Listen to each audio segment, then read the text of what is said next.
Ces 10 dernières années, l'échec a été porté par une connotation positive, mais si l'échec est mal compris, mal utilisé, il reste un échec au sens péjoratif.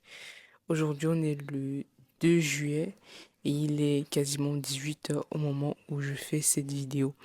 Et j'aime littéralement préciser au moment où je fais les vidéos. Je kiffe ça en quelque sorte. Alors, si je vous parle aujourd'hui de l'échec, c'est pour faire comprendre à quel point l'échec en trading, s'il est mal compris, il reste un échec.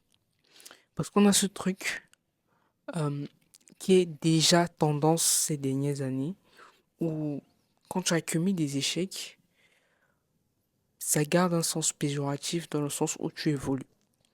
Mais il y a une condition à respecter pour que l'échec soit un élément de ton évolution, peu importe dans le secteur dans lequel tu es, et en particulier dans le trading. Si tu prends un trade, par exemple, sans avoir respecté ton plan, ta stratégie, tu vas faire un SL. Tu vas prendre ça comme un échec et tu dois normalement comprendre que cet échec est dû au fait que tu n'as pas respecté ton plan. Mais il y a certaines personnes qui vont se dire, c'est un SL, c'est la faute au marché.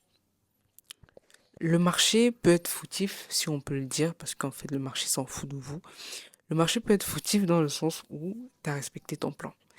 Et même, parfois, tu peux avoir un mauvais plan. Parce que j'ai, pendant plusieurs vidéos, j'ai insisté sur le fait d'avoir un plan en trading, d'avoir un système en trading qui marche.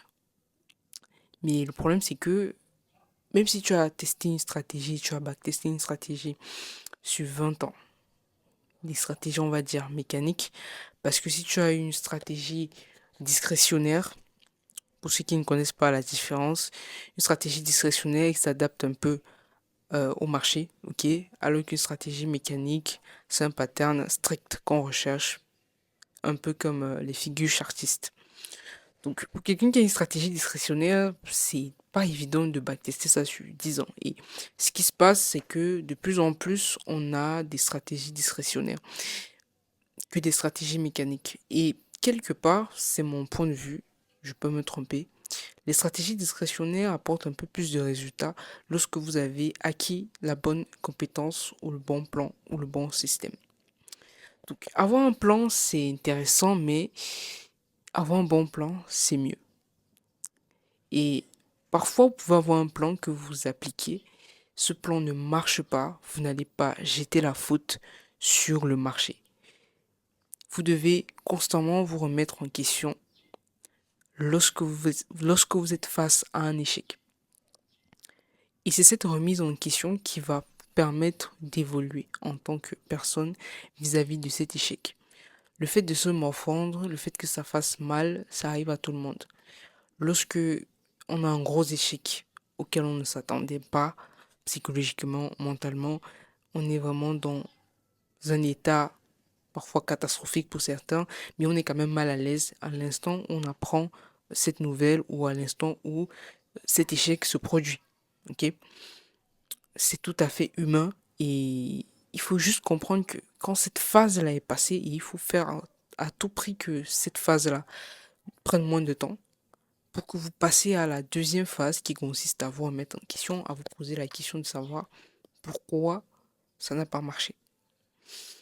On dit souvent que les stratégies de trading peuvent être obsolètes, mais il y a une question que je me pose, c'est à quel moment est-ce qu'un trader va se dire que sa stratégie elle est obsolète? Parce qu'on est toujours dans cette spirale lorsque notre stratégie a fonctionné pendant 3 mois, 4 mois, de se dire que quand on tombe dans une phase de drawdown, comme on dit, on peut se dire, ah, c'est le marché. C'est tellement facile de jeter la faute au marché, mais moi je dis qu'on peut faire mieux. Parfois, c'est pas toujours le marché. Le marché, lui, il va évoluer. Et le marché évolue par conséquent. Si ta stratégie reste statique, il est très probable qu'elle performe moins.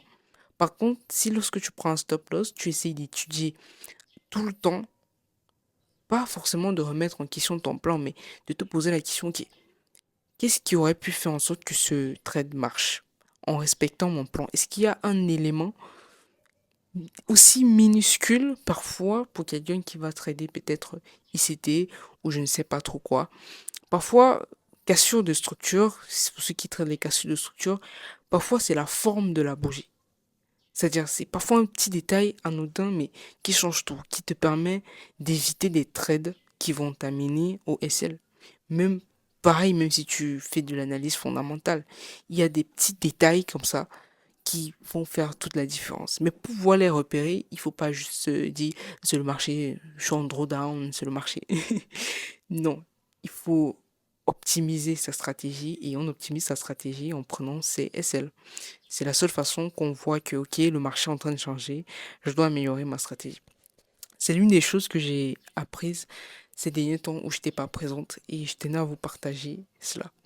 Donc, retenez une chose, l'échec devient quelque chose de amélioratif, de positif, lorsqu'il est bien compris, lorsqu'il est bien utilisé. S'il n'est pas bien utilisé, ça reste un échec. Point final. Ok?